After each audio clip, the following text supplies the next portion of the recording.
প্রিয় বন্ধুগণ, আপনারা ছবিতে যে ব্যক্তিকে দেখতে পাচ্ছেন তিনি আর কেউ নন, তিনি হচ্ছেন উরুগুয়ের সাবেক প্রেসিডেন্ট হোসে মুজিকা, যার ডাকনাম ছিল পেপে। তিনি জন্মগ্রহণ করেন 20শে মে 1935 সালে এবং মৃত্যুবরণ করেন 13ই মে 2025 সালে। তিনি ছিলেন একধারে বিপ্লবী, রাজনীতিবিদ এবং কৃষক।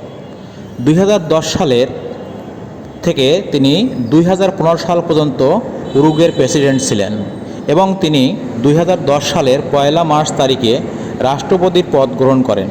তিনি এতটাই সাদাসিধে ছিলেন যে তিনি কখনও রাষ্ট্রপতির প্রাসাদে থাকেননি, বরং তিনি তার নিজের খামার বাড়িতে থাকতেন এবং তার সঙ্গে ছিল একটা 3 পাওয়ালা কুকুর, যে কুকুরটা পরবর্তীতে খুবই বিখ্যাত হয়েছিল এবং তিনি একজন সাদাসিধে কৃষকের ন্যায়ই জীবনযাপন করতেন। তিনি তার নিজের ট্র্যাক্টর দিয়ে তার কৃষিক্ষেত চাষ করতেন, নিজের হাতে ফসল কাটতেন এবং তাই দিয়ে তিনি তার জীবন নির্বাহ করতেন। তার ছিল একটা গাড়ি এবং সেই পুরনো আমলের ভাঙাচোরা গাড়ি, যেটার দাম ছিল মাত্র $1800।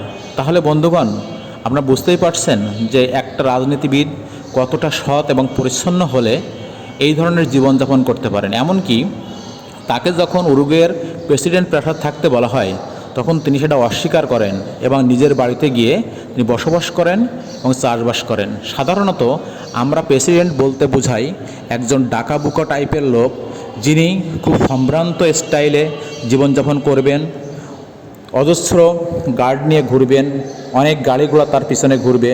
কিন্তু সমাজে ব্যতিক্রম বলেও তো কিছু আছে।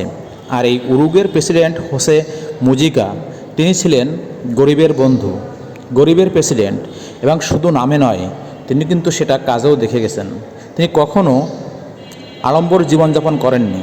তিনি সবসময় একজন কৃষক হিসেবে, কৃষকের বন্ধু হিসেবে গরিব মানুষের পাশে ছিলেন এবং তাদেরকে সবসময় সাহায্য করতে চেয়েছেন। তিনি একজন প্রেসিডেন্ট হিসেবে মাসে $12,000 বেতন পেতেন, কিন্তু এই $12,000-এর 90% তিনি গরিবদেরকে দান করে দিতেন।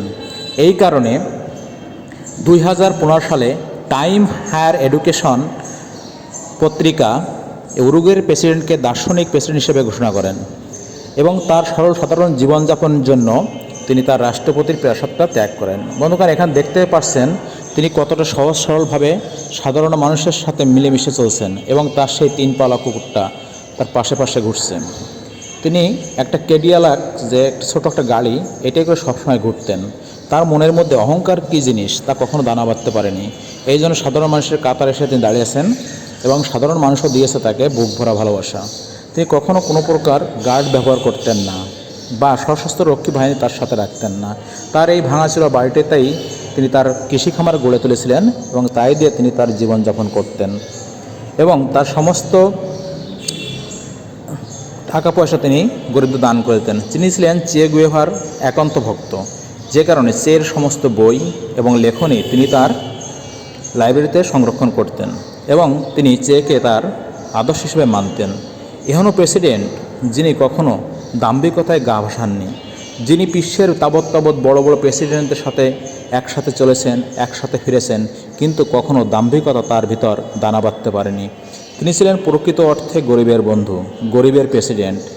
এমনকি তিনি যখন বারাক ওবামার সাথে দেখা করেছেন তখনও তাকে দেখা যায় সেই একইভাবে ওবামার পাশে বসে বসে বিনয়ের সঙ্গে তিনি বসে আছেন। এমনকি ওবামাও তাকে কিন্তু প্রচুর পরিমাণে সম্মান করতেন। তিনি আসলে এতটাই সাদাসিধে জীবনযাপন করতেন যে একবার তাকে গাড়ি কেনার জন্য $1,00,000 অফার করা হয়েছিল। তিনি বলেছিলেন, এই টাকা দিয়ে গরিব মানুষের ঘর করে দেওয়া হোক, আমার গাড়ির দরকার নেই। তিনি 60 বছর বয়স পর্যন্ত সাইকেল চালিয়ে তার পার্লামেন্ট ভবনে গিয়েছেন এবং সেখান থেকে ফিরে এসেছেন। আজ 13ই মে এই মহান ব্যক্তির মৃত্যু দিবস। ভালো থাকুক প্রেসিডেন্ট, গরিবের বন্ধু হয়ে। আর শুধু উরুগুয়েবাসী নাই, তিনি সারা পৃথিবীর মেহনতি মানুষের চোখের জল আজ তার বিদায়ের সাথে সাথে সবাই এখন গভীরভাবে শোকাহত। ঠিক তেমনি আমরাও জানাই প্রেসিডেন্টকে আন্তরিক শ্রদ্ধা, অভিনন্দন।